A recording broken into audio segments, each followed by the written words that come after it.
Hello नमस्कार दोस्तों, मेरा नाम है विनय कुमार राजपूत और ओमेगा क्लासेस में आप सबका स्वागत है। दोस्तों, हम सिमिलैरिटी चैप्टर देख रहे थे, उसमें हमने प्रैक्टिस सेट 1.1 कर लिया है और आज का हमारा टॉपिक है बेसिक प्रोपोर्शनैलिटी थ्योरम, उसका कॉन्वर्स और एंगल बाइसेक्टर थ्योरम। इसमें आपका जो बेसिक प्रोपोर्शनैलिटी थ्योरम और एंगल बाइसेक्टर थ्योरम है, ये दोनों बहुत ही ज्यादा इंपॉर्टेंट है, बहुत बार एग्जाम्स में पूछे गए हैं और आगे भी उनके पूछे जाने के चांसेस बहुत ही ज्यादा है। तो मैं आशा करता हूँ कि आप ये वीडियो लास्ट तक देखेंगे, आपका बेसिक प्रोपोर्शनैलिटी थ्योरम और एंगल बाइसेक्टर थ्योरम यही के यही पूरा लर्न हो जाएगा, आपको घर पे पढ़ाई करने का जरूरत नहीं होगा। ठीक है, तो चलिए आज का वीडियो शुरू करते हैं। दोस्तों, तो फर्स्ट है हमारा बेसिक प्रोपोर्शनैलिटी थ्योरम। थ्योरम मैंने लिख के रखा है, ठीक है, उसको हमें क्या करना है, प्रूव करना है। ठीक है, थ्योरम में क्या होता है, आपको सिर्फ क्वेश्चन आएगा कि prove the basic proportionality theorem, तो थ्योरम का आपको स्टेटमेंट ध्यान में रखना होगा, गिवन उसका डायग्राम वगैरह सब आपको ही करना है। ठीक है, तो थ्योरम क्या है उसको पहले समझ लेते हैं। थ्योरम में देखो क्या है, if a line parallel to a side of triangle, मतलब क्या, इफ अ लाइन, एक लाइन है जो क्या है, ट्रायंगल के किसी एक साइड को क्या है, पैरेलल है। Line parallel to a side of a triangle, एक लाइन है जो ट्रायंगल के किसी एक साइड को क्या है, पैरेलल है। आगे क्या पता है, intersects the remaining side in two distinct points, और वही लाइन क्या कर रही है, इंटरसेक्ट कर रही है किसको, जो रिमेनिंग साइड से उसको इंटरसेक्ट कर रही है, कहा, इन टू डिस्टिंक्ट पॉइंट्स। तो डायग्राम में समझिए, एक ट्रायंगल ड्रॉ किया है मैंने और एक लाइन एल है, वो लाइन एल ऐसी है कि जो इस साइड को, बीसी साइड को क्या है, पैरेलल है, और यही लाइन एक साइड को तो पैरेलल है और बची हुई दो साइड्स को क्या कर रही है, वो इंटरसेक्ट कर रही है। कहाँ पे, टू डिस्टिंक्ट पॉइंट, डिस्टिंक्ट मतलब अलग अलग, इस पॉइंट पे अलग, इस लाइन पे अलग पॉइंट पे इंटरसेक्ट करेंगे, इस लाइन पे अलग पॉइंट पे। तो इस लाइन पे कहाँ इंटरसेक्ट हो रही है, पी पे, यहाँ पे कहाँ पे, क्यू पे। अगर ऐसा है तो क्या है, then the line divides the sides, ये जो दो साइड्स है उनको लाइन डिवाइड करती है, कैसे, इन the same proportion, in the same proportion. मतलब क्या, ये वाली जो साइड है ए बी साइड जिस रेशियो में डिवाइड होगी, उसी रेशियो में कौन सी साइड डिवाइड होगी, एसी साइड डिवाइड होगी। ठीक है, तो ये है बेसिक प्रोपोर्शनैलिटी थ्योरम। उसको ध्यान में कैसे रखना है, तो स्टेप बाय स्टेप। पहले ध्यान में रखना है कि if a line is parallel to a side of a triangle, मतलब कोई भी एक लाइन है जो ट्रायंगल के किसी एक साइड को पैरेलल है, और वो लाइन क्या कर रही है, and it intersects the remaining sides in two distinct points. ठीक है, अब क्या, देन दैट लाइन क्या करती हो, डिवाइड्स द साइड्स, कैसे, इन द सेम प्रोपोर्शन। वो हमें क्या करना है, प्रूव करना है। तो स्टेटमेंट लिखा है हमने, ऐसी डायग्राम हमें ड्रॉ करनी होगी और उसके बाद में गिवन लिखेंगे। अगर ये समझ में आएगा तो गिवन आराम से लिखेंगे। गिवन में क्या लिखेंगे कि एक ट्रायंगल है एबीसी, उसमें क्या है, जो लाइन एल है इस साइड बीसी को पैरेलल है, वही लिखा है, लाइन एल जो है वो साइड बीसी को पैरेलल है, और जो लाइन एल है वो ए बी और AC को क्या कर रही है, इंटरसेक्ट, वही लिखा है, line L intersects AB and AC। कहाँ पे, टू डिस्टिंक्ट पॉइंट्स कौन से है, इसके लिए पॉइंट P है और इसके लिए पॉइंट Q है। इसके लिए कौन सा वर्ड यूज करते हैं हम, रिस्पेक्टिवली, मतलब इसके लिए अलग, इसके लिए अलग पॉइंट है, अनुक्रमे जिसको मराठी में बोलते हैं। ठीक है, हमें प्रूव क्या करना है, हमें ऐसा प्रूव करना है कि ए वाली साइड जिस रेशियो में डिवाइड होगी, उसी रेशियो में ए वाली साइड। ठीक है, तो ये वाली साइड्स का डिवाइड का रेशियो कैसे निकालेंगे, AP अपॉन PB, और इस वाले का कैसे निकालेंगे, AQ अपॉन QC। तो ये दोनों रेशियोज क्या आने चाहिए, सेम आने चाहिए, सेम प्रोपोर्शन, मतलब रेशियोज क्या आने चाहिए, सेम आने चाहिए। तो इसके लिए हमें क्या करना है, इसके लिए हमें कुछ कंस्ट्रक्शन करना होगा। कंस्ट्रक्शन ध्यान में रखो। और हाँ, एक चीज और है, जो बुक में प्रूफ दिया है वो थोड़ा डायरेक्ट दिया है, हमारा प्रूफ थोड़ा बड़ा हो सकता है, लेकिन अगर ठीक से ध्यान दिया तो यही प्रूफ आप एग्जाम में लिख के आउट ऑफ मार्क्स ला सकते हो। ठीक है, आप ठीक से ध्यान दो, आपको पूरा यही पे लर्न हो जाएगा। तो देखो हमें क्या करना है, सबसे पहले कंस्ट्रक्शन करना है। कंस्ट्रक्शन कैसे करेंगे, ज्वाइन BQ and ज्वाइन, एकदम सिंपल बात है लिखना, पी से 2 पॉइंट्स हम ज्वाइन कर देते हैं। 2 पॉइंट्स कौन से ज्वाइन करना है वो देखना। अभी ये पी क्यू में पहले ज्वाइन करता हूं, इस तरह से कंस्ट्रक्शन को डॉटेड लाइन में दिखाना, और दूसरा कौन सा, पीसी को ज्वाइन कर देता हूं। पीसी को ज्वाइन किया, ये पीसी भी ज्वाइन हो गया। इसके साथ साथ आपके बुक में जो दिया नहीं है वो भी हम करेंगे। वो क्या करेंगे, हम वापस draw PM perpendicular on AQ and QN perpendicular on AP। देखो इसमें बताता हूं मैं आपको क्या है। PM ड्रॉ करेंगे AQ पे, AQ है, इस पे PM परपेंडिकुलर ड्रॉ करेंगे। तो ये रहा PM में परपेंडिकुलर ड्रॉ करता हूं, ठीक है। उसी तरह से QN परपेंडिकुलर टू AP, ये AP है, इस पे Q से परपेंडिकुलर ड्रॉ करेंगे, ये हो गया। तो इस तरह से हमें कंस्ट्रक्शन करना है। अभी तक क्या देखा हमने, थ्योरम की स्टेटमेंट, ठीक है, गिवन क्या क्या है, प्रूव क्या करना है, और उसका कंस्ट्रक्शन। अभी किस में जाएंगे, प्रूफ में जाएंगे। तो उसका ब्रीफ आइडिया मैं दे देता हूँ। हमने पिछले वीडियोस में पढ़ा है कि जो ट्राइंगल्स है उनके एरियाज का रेशो कैसे निकालते हैं, ठीक है।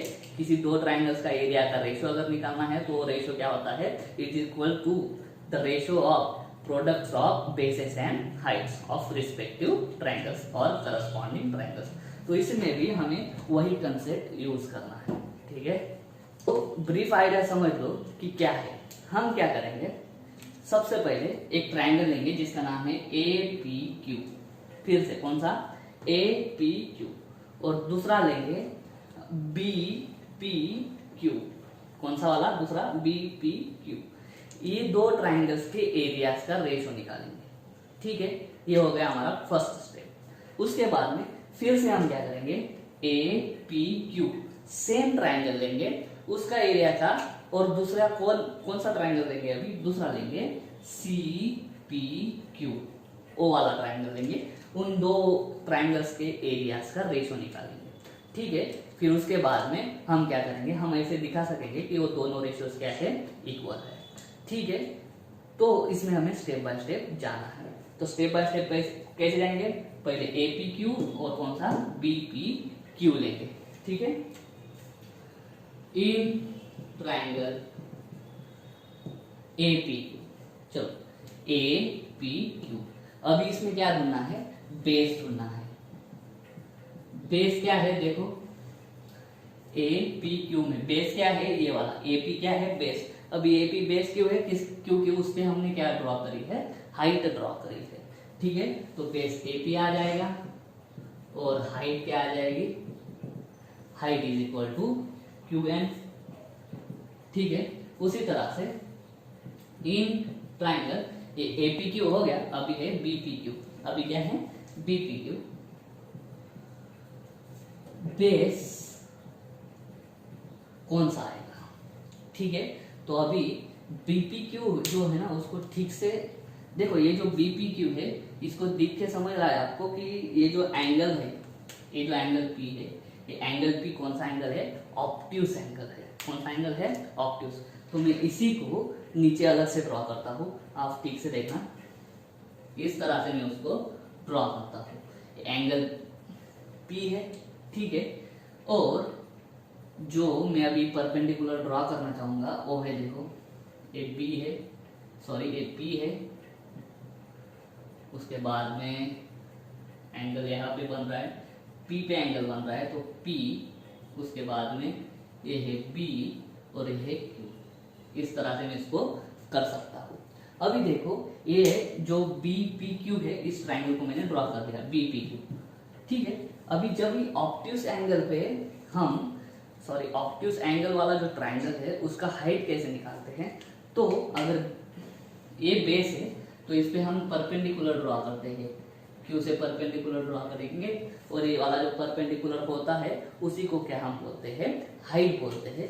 तो डायग्राम को ठीक से देखो, आप डायग्राम को ठीक से देखोगे तो आपके समझ में आ जाएगा।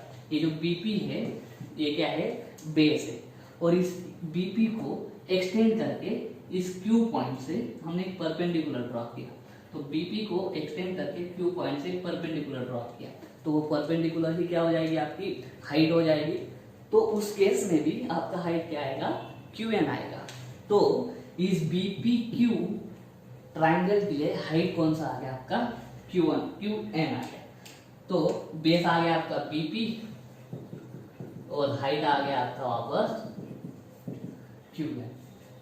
अभी ठीक से देखो, बहुत ही ज्यादा ठीक से, कि दोनों ट्राइंगल्स उनकी क्या कॉमन है, हाइट कॉमन है। दोनों की हाइट्स क्या है, सेम है। अगर दो ट्राइंगल्स की हाइट सेम होती है तो उन दो ट्राइंगल्स के एरियाज का रेशियो किसके रेशियो को इक्वल होता है, is equal to the ratio of corresponding bases. तो इस केस में क्या हो जाएगा, आपको दिख रहा है, ठीक है। तो देखो इस केस में क्या हो जाएगा, therefore ratio of area of triangle APQ upon area of triangle BPQ क्या हो जाएगा, QN कट हो जाएगा और बेस का रेशियो आएगा, बेस को आ गया AP अपॉन BP। इसको बोल देंगे हम इक्वेशन नंबर फर्स्ट, ठीक है। ये हो गया। अभी हम क्या करेंगे, उसी तरह से जैसे यहाँ पे आया है उसी तरह से सेम अभी कौन सा लेंगे, APQ, कौन सा लेंगे, APQ, और दूसरा कौन सा लेंगे अभी, CPQ, APQ और CPQ, ठीक है। इन ट्राइंगल APQ वापस बेस कौन है, बेस है AP और हाइट है, हाइट क्या है, APQ, ठीक है। अभी बेस में अलग लेता हूं, APQ के लिए मैं ये वाला AQ भी बेस ले सकता हूं, तो मैं AQ बेस लेता हूं और AQ बेस पे हाइट क्या है अभी, PM है, ठीक है। एक ट्राइंगल है उसके लिए दो बेस और दो हाइट हम कंसीडर कर सकते हैं। अभी इन ट्राइंगल CPQ, ठीक है, इसमें देखो सेम कंसेप्ट यूज करना है, CQP अगर देखेंगे कौन सा वाला, CQP, तो ये एंगल Q क्या है, ऑब्ट्यूस है, तो चलो मैं ड्रॉ करता हूं। ये एंगल Q क्या है, ऑब्ट्यूस है, करेक्ट है। और इस Q एंगल पे इसको अगर मैंने एक्सटेंड किया, ठीक है, ये C है और ये क्या है, P है। अगर मैंने बेस CQ लिया, ये बेस CQ है, ये बेस CQ है, ये बेस है, तो इस ट्राइंगल का हाइट कैसे निकलेगा, P पॉइंट से हम एक परपेंडिकुलर ड्रॉ करेंगे और किस पे ड्रॉ करेंगे, CQ को एक्सटेंड करके। तो बेस अगर यहाँ पे CQ माना तो हाइट हम कैसे निकालेंगे, हाइट कौन सा आएगा, P पॉइंट से आया हुआ परपेंडिकुलर। तो इस CQ को एक्सटेंड करके P पॉइंट से कौन सा परपेंडिकुलर आया है, PM परपेंडिकुलर आया है। तो इस ट्राइंगल के लिए भी हाइट क्या हो जाएगा, PM। वापस ठीक से देखो, इन दोनों ट्राइंगल्स के लिए कौन से APQ और CPQ, दोनों ट्राइंगल्स के लिए हाइट क्या है, कॉमन है। तो इन दोनों ट्राइंगल्स के एरियाज का रेशियो किसके इक्वल हो जाएगा, will be equal to the ratio of corresponding basis. अगर आप स्टेटमेंट लिख सके तो स्टेटमेंट जरूर लिख देना, ठीक है। Therefore area of triangle APQ upon area of triangle CPQ, ये PM कट हो जाएगा और बचेगा AQ अपॉन CQ। इसको बोल देता हूं मैं इक्वेशन नंबर 2, ठीक है। यहां तक आ गया। अभी क्या करेंगे हम, अभी देखो ये लाइन L जो है इस साइड BC को पैरेलल है, ठीक है। तो हमने पिछले एक्सरसाइज में जो प्रैक्टिस सेट 1.1 है उसमें जो फोर्थ प्रॉब्लम है उसमें एक सॉल्व किया है, या फिर हमें कंसेप्ट मालूम है। देखो ये जो दो लाइन्स है ना, पैरेलल लाइन्स, इसके बीच में दो ट्राइंगल्स है, कौन से BPQ और CPQ, ठीक है। BPQ और CPQ अगर ये दोनों ट्राइंगल्स देखेंगे ना तो इसमें PQ जो है कौन सा, PQ, ये पी क्यू बेस जो है, इसको बेस मानेंगे, वो पी क्यू बेस क्या आ रहा, दोनों में कॉमन आ रहा। ठीक है, उसके बाद में क्या हो रहा है, ये दो लाइंस जो है वो पैरेलल है। ठीक है, ये दो लाइंस पैरेलल होने के कारण इस ट्रायंगल का समझो बी पी क्यू का अगर हम हाइट ड्रॉ करेंगे, ऐसे अगर इस पे हमने हाइट ड्रॉ करने का चालू किया, ये परपेंडिकुलर, ठीक है, और दूसरा सी पी क्यू के लिए यहां से अगर हाइट ड्रॉ किया, तो इन दोनों ट्रायंगल्स की हाइट भी क्या हो जाएगी, हाइट भी सेम हो जाएगी। दोनों ट्रायंगल्स के बेस भी सेम, हाइट भी सेम, तो दोनों ट्रायंगल्स का एरिया भी क्या हो जाएगा, सेम हो जाएगा। तो हम कैसे लिख सकते हैं, हम ऐसे लिख सकते हैं, for triangle B P Q and triangle C P Q they have equal bases and equal heights. ठीक है, तो इसकी वजह से क्या हो जाएगा, इसकी वजह से एक बहुत इंपॉर्टेंट काम हो जाएगा कि दोनों के बेस हाइट सेम है, तो दोनों के एरियाज भी क्या हो जाएंगे, सेम हो जाएंगे।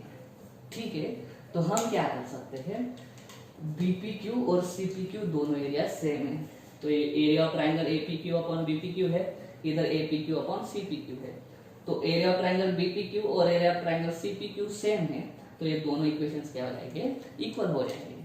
ठीक है, मैं इसको बोल देता हूँ इक्वेशन थर्ड। तो मैं क्या लिख सकता हूँ, मैं ये लिख सकता हूँ कि फ्रॉम फर्स्ट सेकंड थर्ड, ये बीपीक्यू की जगह पे मैं सीपीक्यू डाल सकता हूँ, करेक्ट है। तो ये फर्स्ट और सेकंड दोनों क्या हो जाएंगे, इक्वल हो जाएंगे, फर्स्ट और सेकंड दोनों क्या हो जाएंगे, इक्वल हो जाएंगे। Area of triangle APQ upon area of triangle BPQ is equal to area of triangle APQ upon area of triangle CPQ. Therefore अगर एलएचएस सेम है तो आरएचएस भी same, therefore AP upon PB is equal to AQ upon QC. और हमें यही prove करना था, AP upon PB is equal to AQ upon QC. Therefore हमने इस तरह से क्या किया, हमने बेसिक प्रोपोर्शनैलिटी थ्योरम प्रूव कर दिया। चलो कैसे प्रूव किया, स्टेटमेंट मालूम होना चाहिए, स्टेटमेंट ठीक से समझ में आना चाहिए। ठीक है, वो स्टेटमेंट लिखा, स्टेटमेंट के हिसाब से गिवन और टू प्रूव हम लिख सकते हैं आराम से। और उसके बाद में कंस्ट्रक्शन क्या किया, ए वाले दो पॉइंट्स अपोजिट पॉइंट्स और ये वाले अपोजिट पॉइंट्स क्या कर दिए, ज्वाइन कर दिए। उसके बाद में यहाँ से एक परपेंडिकुलर ड्रॉ किया इस पाइप पे, यहाँ से एक परपेंडिकुलर ड्रॉ किया, वो कंस्ट्रक्शन में लिख दिया। उसके बाद में स्टेप्स ध्यान रखो, ये ऊपर वाला ट्रायंगल और ये बीपीक्यू, इन दोनों के एरियाज का रेशो लिया। उन दोनों के एरियाज का रेशो लेते वक्त दोनों ट्रायंगल्स के लिए सेम मिली। ये ऊपर वाले एपीक्यू के लिए तो क्यू एन हाइट हमें सेम एक हाइट मिल गई थी, लेकिन ये बीपीक्यू के लिए भी हमें कौन सी हाइट मिली, सेम क्यू एन मिली, कॉमन मिली। ठीक है, क्योंकि ऑब्ट्यूज एंगल वाला जो ट्रायंगल होता है उसके लिए हमें परपेंडिकुलर ड्रॉ करना पड़ता है बेस पे, तो ये बेस लेके इस पे परपेंडिकुलर ड्रॉ कर दिया, तो हाइट सेम हो गई। तो एरिया जो रेशो है, एरियाज का रेशो, वो वाला कंसेप्ट यूज करके हाइट कैंसिल होने के बाद क्या बचता है, AP upon PP. Same concept हमने यूज किया, सेम ऊपर वाला ट्रायंगल दिया और इस बार सीपीक्यू, उन दोनों के एरियाज का रेशो निकाला, उससे इक्वेशन सेकंड लिखा। उसके बाद में क्या किया, जो पैरेलल लाइंस के बीच में दो ट्रायंगल्स आ रहे हैं बीपीक्यू और सीपीक्यू, इनका जो एरियाज है वो ढूंढने का कोशिश किया हमने। और उसमें क्या किया, ये जो पीक्यू है वो क्या किया, बेस कॉमन, दोनों में एक ही बेस, मतलब दोनों का बेस सेम हो गया। और ये पैरेलल लाइंस होने के कारण ये वाली हाइट और ये वाली हाइट, दोनों हाइट्स भी इक्वल हो गई, तो दोनों ट्रायंगल्स के बेसेस भी इक्वल, दोनों ट्रायंगल्स के हाइट्स भी इक्वल, तो दोनों ट्रायंगल्स का एरियाज भी इक्वल, तो दोनों ट्रायंगल्स का एरियाज इक्वल दिखा दिया, हमको थर्ड इक्वेशन मिल गया। उसके बाद में फिर हमने फर्स्ट सेकंड और थर्ड का यूज किया। उसके बाद में फर्स्ट सेकंड और थर्ड से क्या हो गया, फर्स्ट और सेकंड दोनों इक्वल हो गए, LHS equal, therefore RHS equal करके हमने ये वाला प्रूव कर दिया। ठीक है, उम्मीद करता हूँ कि आपको समझ में आ गया होगा, ये बहुत ही इंपॉर्टेंट टॉपिक है। ठीक है, अभी हम देखेंगे इसका कॉन्वर्स, जिसका प्रूफ आपको पूछा नहीं जाएगा, आपको सिर्फ स्टेटमेंट समझना है कॉन्वर्स का, उसका प्रूफ हम नहीं देखेंगे, क्योंकि उसके लिए कॉन्ट्राडिक्टरी प्रूफ यूज करना पड़ता है, वो हमें पूछा नहीं जाता है। ठीक है, फिर हम डायरेक्ट उसके बाद में देखेंगे एंगल बाइसेक्टर थ्योरम। दोस्तों बीपीटी तो हमने देख लिया, अभी देखते हैं उसका कॉन्वर्स। कॉन्वर्स मतलब क्या, उल्टा स्टेटमेंट। जो गिवन होगा थ्योरम में वो उसके कॉन्वर्स में क्या करना होता है, प्रूव करना होता है। और जो एक्चुअल थ्योरम में हमें प्रूव करना होता है वो कॉन्वर्स में क्या होता है, गिवन दिया होता है। देखो बीपीटी का स्टेटमेंट क्या है कि अगर एक लाइन एक ट्राइंगल के एक साइड को पैरेलल है और बाकी दो साइड्स को इंटरसेक्ट कर रही है, ठीक है, तो वो लाइन जो दो साइड्स को इंटरसेक्ट कर रही है उन दो साइड्स को सेम प्रोपोर्शन में या सेम रेशियो में क्या करती है, डिवाइड करती है। ये हमारा था बीपीटी। उसका उल्टा कॉन्वर्स कैसे होगा, उसका उल्टा कॉन्वर्स क्या हो जाएगा, स्टेटमेंट उल्टा हो जाएगा, इफ देन इधर उधर हो जाएगा। अभी क्या होगा, हम बोलेंगे कि अगर एक लाइन है वो किसी ट्राइंगल के दो साइड्स को इक्वल रेशियो में डिवाइड करती है। एक लाइन किसी ट्राइंगल के दो साइड्स को इक्वल रेशियो में डिवाइड करती है तो वो लाइन तीसरे साइड को क्या होनी चाहिए, पैरेलल होनी चाहिए। तो देखो क्या है, if a line divides any two sides of a triangle, if a line divides any two sides of a triangle, अगर एक लाइन किसी ट्राइंगल के दो साइड्स को डिवाइड करती है, कैसे, इन सेम रेशियो मतलब सेम रेशियो में डिवाइड करती है, तो वो लाइन जो है तीसरे साइड को, then the line is parallel to the third side. तो इसके लिए गिवन क्या हो जाएगा, गिवन हो जाएगा the line L divides sides AB and AC in equal ratios, ठीक है। इक्वल रेशियो मतलब क्या, गिवन क्या हो जाएगा, AP upon PB is equal to AQ upon QC हो जाएगा। जो बीपीटी में हमें क्या करना था, यही प्रूव करना था। अभी इसमें क्या है, वो गिवन है, तो हमें टू प्रूव क्या होगा, जो उसमें गिवन था हमें प्रूव क्या करना होगा कि लाइन ए जो है वो क्या है, साइड BC को पैरेलल है, साइड BC को पैरेलल होती है, ठीक है। यही है, सिर्फ हमें कॉन्वर्स समझना है। इसका प्रूफ हमें सिलेबस में नहीं है, पूछा नहीं जाता है। अगर आपको इसका प्रूफ चाहिए तो आप कमेंट में लिख सकते हो, इसके प्रूफ पे मैं अलग से 5-10 मिनट का वीडियो बना दूंगा, ठीक है। अभी ज्यादा वीडियो लंबा नहीं करते हैं। नेक्स्ट इंपॉर्टेंट प्रॉपर्टी या थ्योरम पढ़ते हैं, जिस थ्योरम का नाम है एंगल बाइसेक्टर थ्योरम। तो चलिए उसको पढ़ते हैं। दोस्तों अभी हम पढ़ते हैं एंगल बाइसेक्टर थ्योरम, जो मोस्ट इंपॉर्टेंट टॉपिक है बीपीटी के बाद, ठीक है। देखो थ्योरम क्या है उसको ठीक से पढ़ना है हमें। थ्योरम में दिया है the bisector of an angle of a triangle.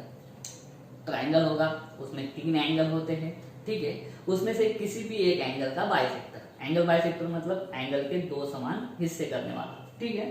वो एंगल ऑफ बाइसेक्टर, जो एंगल बाइसेक्टर है वो क्या करता है, divides the side opposite to the angle, divides the side opposite to the angle. समझो यहाँ पे इस केस में C जो है, एंगल C, उसका बाइसेक्टर अपन ने ड्रॉ किया है, वो लाइन क्या है, CE है। मैं यहाँ पे लिखता हूँ लाइन, ठीक है। ये CE लाइन जो क्या कर रही है वो है एंगल बाइसेक्टर है, एंगल C के 2 समान हिस्से कर रही है। एंगल C को हमने बाइसेक्ट किया है, तो ये जो एंगल बाइसेक्टर लाइन है वो क्या करती है, डिवाइड करती है। क्या करती है, डिवाइड किसको, the side opposite to the angle. इस एंगल को, जिस एंगल को हमने बाइसेक्ट किया है, उस एंगल के अपोजिट साइड को, मतलब उसके सामने वाली साइड को क्या करती है, डिवाइड करती है। कैसे डिवाइड करती है वो आगे दिया है, in the ratio of remaining sides, in the ratio of remaining sides. ये एक साइड को उसने डिवाइड किया, उसको किस रेशियो में डिवाइड करती है, कैसे डिवाइड करती है, तो इसको डिवाइड करने के बाद 2 साइड्स बची, एक बची CA और दूसरी बची CB।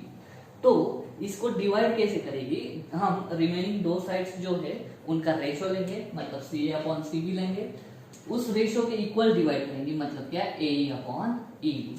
तो ये जो एक साइड है उसको डिवाइड कैसे हो रही हो, AE, और दूसरा जो पार्ट है वो है EB। तो AE अपॉन EB कितना आएगा, is equal to in the ratio of remaining sides, जो 2 साइड्स बचती है CA अपॉन CB, उसके रेशियो में वो क्या करती है, डिवाइड करती है। तो ये रहा उसका स्टेटमेंट, क्या है, the bisector of an angle of a triangle, the bisector of an angle of a triangle, वो बाइसेक्टर क्या करता है, डिवाइड्स किसको, the side opposite to the angle, किसको डिवाइड करता है, the side opposite to the angle, जिस angle को बाइसेक्ट कर रहे हैं। कैसे डिवाइड करती है, in the same ratio as the ratio of remaining sides, divides the side opposite to the angle in the ratio of remaining sides. ठीक है, मतलब डिवाइड के बाद इन दो टुकड़ों का अगर आप रेशियो लोगे तो रेशियो किसके इक्वल आएगा, जो दो बची हुई साइड से उसके रेशियो के इक्वल आएगा। ठीक है, वो प्रूव करना है। तो पहले गिवन लिख देंगे जो स्टेटमेंट में दिया है। क्या दिया है, सी जो है वो एंगल बाइसेक्टर है। ठीक है, एंगल सी को बाइसेक्ट कर रहा है। उसके बाद में ये जो एंगल बाइसेक्टर है इस ए बी लाइन को कहाँ पे इंटरसेक्ट कर रहा है, ई पॉइंट पे इंटरसेक्ट कर रहा है। तो हमने लिख दिया, बाकी लिखने वाला कुछ है नहीं। करेक्ट है। प्रूव क्या करना है, इसको डिवाइड कर रहा है तो इसका रेशियो लिखो ए अपॉन ई बी, और प्रूव क्या करना है कि is equal to the ratio of remaining sides. तो रिमेनिंग साइड का रेशियो मतलब सी अपॉन सी, सी अपॉन सी। तो ये प्रूव करने के लिए हमको कुछ तो कंस्ट्रक्शन करना पड़ेगा। कंस्ट्रक्शन ऑलरेडी मैंने करके रखा है। क्या किया है मैंने, ये जो सीई लाइन है ना, इस लाइन को एक पैरेलल लाइन ड्रॉ करना है जिसको मैं बोलता हूँ डीबी। वो पैरेलल लाइन कैसे होनी चाहिए, वो पैरेलल लाइन बीच में से पास होना चाहिए। तो पहला कंस्ट्रक्शन में कैसे लिखूंगा, draw line DB parallel to C. एक डीबी लाइन मैंने ड्रॉ करी, किसको, ये सीई को पैरेलल। और दूसरा क्या किया, एक्सटेंड किया किसको, देखो ये AC जो है, इस AC को मैंने क्या किया, आगे एक्सटेंड किया। Extend AC to intersect at D। इस AC को इंटरसेक्ट किया, सॉरी एक्सटेंड किया, ताकि वो कहाँ पे इंटरसेक्ट हो सके, D पॉइंट पे इंटरसेक्ट हो सके या D पॉइंट पे मीट हो सके। ठीक है, ये वाला हमारा है कंस्ट्रक्शन। अभी हम करेंगे इसका प्रूफ। प्रूफ इसका ज्यादा डिफिकल्ट नहीं है, बहुत सिंपल है। 9th का नॉलेज हमें चाहिए। इसको प्रूव कैसे करेंगे ठीक से देखना। ये तो समझ में आ रहा होगा, ये बाइसेक्टर है, मतलब ये वाला एंगल और ए वाला एंगल क्या होगा, सेम होगा। ठीक है, वो तो हमें मालूम। उसके बाद में हमें मालूम है ये वाली लाइन और ये वाली लाइन एक दूसरे को क्या है, पैरेलल है। तो 9th में जाओ, पैरेलल लाइंस का कंसेप्ट यूज करो, उसमें एक कंसेप्ट था करस्पॉन्डिंग एंगल। तो ठीक है, यहाँ पे ठीक से देखो, ये वाली लाइन और ये वाली लाइन एक दूसरे को पैरेलल है, और ये वाला क्या है, ट्रांसवर्स है। तो करस्पॉन्डिंग एंगल के हिसाब से क्या होगा, ये वाला एंगल, ये वाला, ठीक है, और ये वाला एंगल, दोनों क्या हो जाएंगे, इक्वल हो जाएंगे। ठीक है, दूसरा कंसेप्ट हम क्या यूज करेंगे, ये वाला एंगल, ठीक है, ये लेंगे वापस, ये वाली लाइन पैरेलल है। ठीक है, अभी ये वाली लाइन और ये वाली लाइन पैरेलल, और इसको ट्रांसवर्स लेंगे। किसको ट्रांसवर्स लेंगे, इसको। तो ए एंगल और ए एंगल दोनों इक्वल हो जाएंगे। कौन सा कंसेप्ट वापस, अल्टरनेट एंगल, जेड बनता है। ठीक है, तो देखो ए एंगल इसके इक्वल है, ए एंगल इसके इक्वल है, दोनों एंगल इक्वल है, तो ये दोनों एंगल भी इक्वल हो जाएंगे। दोनों एंगल इक्वल हो गए तो आइसोसेलेस ट्रायंगल बन जाएगा। किसी ट्रायंगल के दो एंगल अगर इक्वल होते हैं तो आइसोसेलेस ट्रायंगल बन जाता है। तो ये दो एंगल इक्वल हो गए तो ये दो साइड्स भी इक्वल हो जाएंगी। ठीक है, ये दो एंगल अगर इक्वल हो गए तो ये दो साइड्स भी क्या हो जाएगी, इक्वल हो जाएगी। ठीक है, ये सारे कंसेप्ट यूज करने के बाद हम रेशियो बराबर लिख देंगे। ठीक है, देखो अभी step one by one. The line CE is parallel to line BD and मैं बोल देता हूं कि AD क्या है, ट्रांसवर्स है। AD is transverse। therefore क्या हो जाएगा, देखो therefore angle ACE is equal to angle ACE हो गया, is equal to angle CDB हो जाएगा, CDB। रीजन करस्पॉन्डिंग एंगल, और इसको ले लेंगे इक्वेशन नंबर फर्स्ट। ठीक है, वापस आगे जाएंगे। The line CE parallel to line BD and अभी ट्रांसफर्स कौन से लेंगे, ये दोनों पैरेलल, ट्रांसफर्स लेंगे CD। And CB is transverse. तो क्या हो जाएगा, अल्टरनेट एंगल के हिसाब से जेड कौन से बना रहे, ये वाला angle ECB, angle ECB is equal to CBB, angle CBD कौन सा, अल्टरनेट एंगल कंसेप्ट, और इसको बोल देंगे इक्वेशन नंबर 2। ठीक है, बट हमें मालूम है, हमें क्या मालूम है, but angle ACE equals to angle ECB क्योंकि हम यहाँ पे लिख सकते हैं, गिवन लिख सकता हूं मैं यहाँ पे। ठीक है, गिवन कैसे लिख सकते हैं, देखो मैं गिवन में ऐड कर देता हूं। Therefore angle ACE is equal to angle ECB। Angle bisector है तो दोनों एंगल इक्वल हो जाएंगे। तो यहाँ पे मैं गिवन लिख देता हूँ, गिवन लिखने की वजह से ये इक्वेशन में इसको थर्ड बोल देता हूँ। ठीक है, तो देयरफॉर क्या हो जाएगा, देयरफॉर दोनों एंगल इक्वल है, ACE और ECB दोनों इक्वल है। तो फर्स्ट और सेकंड इक्वेशन का LHS इक्वल है तो RHS भी इक्वल हो जाएगा। Therefore from first second third क्या हो जाएगा, angle CDB is equal to angle CBD।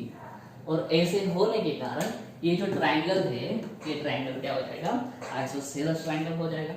Therefore triangle CDB is isosceles triangle. और उसी के वजह से क्या हो जाएगा, side CD is equal to क्या हो जाएगा, साइड CB। ठीक है, यहां तक तो समझ में आ गया। अभी हमने पीछे कौन सा कंसेप्ट पढ़ा, BPT। तो हम क्या करेंगे, जो बड़ा वाला ट्रायंगल है उस बड़े वाले ट्रायंगल में BPT यूज करेंगे। तो ADB में हम क्या यूज करेंगे, BPT क्यों यूज करेंगे, क्योंकि देखो ये लाइन जो है इस थर्ड साइड को पैरेलल है, ये लाइन इस थर्ड साइड को पैरेलल है। तो ये लाइन इस एक साइड को और ये दूसरी साइड को सेम प्रोपोर्शन में डिवाइड करेंगे। तो हम क्या करेंगे, using BPT for triangle ADB। ठीक है, क्यों यूज कर रहे हैं, क्योंकि ये दोनों साइड्स एक दूसरे को पैरेलल है, ये लाइन इस साइड को पैरेलल है ट्रायंगल के। तो देखो क्या हो जाएगा, therefore AC upon CD is equal to AE upon EB। ठीक है, देयरफॉर मैं AC को CA लिखता हूं और जो CD है उसको और कुछ लिख सकता हूं क्या, मैं CD को मैं CB लिख देता हूं। ठीक है, क्योंकि इससे फोर्थ बोल देता हूं, इसको इक्वेशन नंबर 4। CD के जगह पे मैं CB लिख सकता हूँ, is equal to AE upon EB। इसको लगे तो लिख देता हूँ मैं फ्रॉम फोर्थ। और अभी ठीक से देखो, हमें यही प्रूव करना था, हेंस हमें यही प्रूव करना था। AE अपॉन EB इधर उधर हो गया, AE upon EB to CA upon CB, यही हमको क्या करना था, प्रूव करना था। हमने इसमें क्या क्या यूज किया, पहले तो स्टेटमेंट समझा, क्या है, एक लाइन है जो एंगल को बाइसेक्ट कर रही है तो दोनों एंगल इक्वल हो गए। ठीक है, तो उसमें क्या है, जो साइड डिवाइड मतलब एंगल बाइसेक्टर जिस साइड को डिवाइड कर रहा है उस साइड का डिवाइड का रेशियो किसके रेशियो जैसा आएगा, जो बची हुई दो साइड से उनका रेशियो ले लो, उनके रेशियो जितना आएगा वो हमें प्रूव करना। तो लिख दिया कि बाइसेक्टर है, दोनों एंगल इक्वल है, और ये जो बाइसेक्टर है इस थर्ड साइड, इस एक साइड को E पॉइंट पे डिवाइड करती है या इंटरसेक्ट करती है। ठीक है, कंस्ट्रक्शन क्या किया हमने, ये CE लाइन को पैरेलल एक लाइन ड्रॉ कर दी, जो लाइन किस में से पास होनी चाहिए, B में से, उस लाइन का नाम है BD। ठीक है, उसके बाद में क्या किया, AC को एक्सटेंड कर दिया ताकि तो वो कहाँ तक मीट हो, D को मीट हो। ठीक है, उसके बाद में सब पैरेलल लाइन वाले कंसेप्ट यूज किए, ये दो पैरेलल, ये ट्रांसवर्स। तो करस्पॉन्डिंग एंगल की कंसेप्ट की वजह से ये एंगल और ये एंगल इक्वल हो गया, उसको इक्वेशन फर्स्ट। उसके बाद में ये वाली लाइन पैरेलल और ये ट्रांसवर्स। अल्टरनेट एंगल के हिसाब से ये वाला एंगल और ये वाला एंगल इक्वल हो गया। अगर ये दोनों सेम है, इसके इक्वल ये है और इसके इक्वल ये है, लेकिन ये दोनों सेम है तो ये दोनों भी इक्वल हो जाएंगे। दोनों इक्वल हो गए मतलब आइसोसेलेस ट्रायंगल, दोनों एंगल इक्वल तो ये दो साइड्स भी इक्वल, तो वो लिख दिया, करेक्ट है। उसके बाद में इस बड़े ट्रायंगल में हमने क्या यूज किया, बीपीटी। ये दोनों साइड एक सॉरी ये लाइन और ये साइड एक दूसरे को पैरेलल होने की वजह से ये ratio is equal to a ratio दिखाया, और उसके बाद में सी डी की जगह पे हमने क्या पुट कर दिया, सी बी पुट कर दिया, तो आंसर आ गया। तो दोस्तों उम्मीद करता हूँ आज का वीडियो आपको समझ में आ गया होगा। अगर ऐसा है तो वीडियो को लाइक करो, शेयर करो और मेरे चैनल को सब्सक्राइब जरूर कर देना।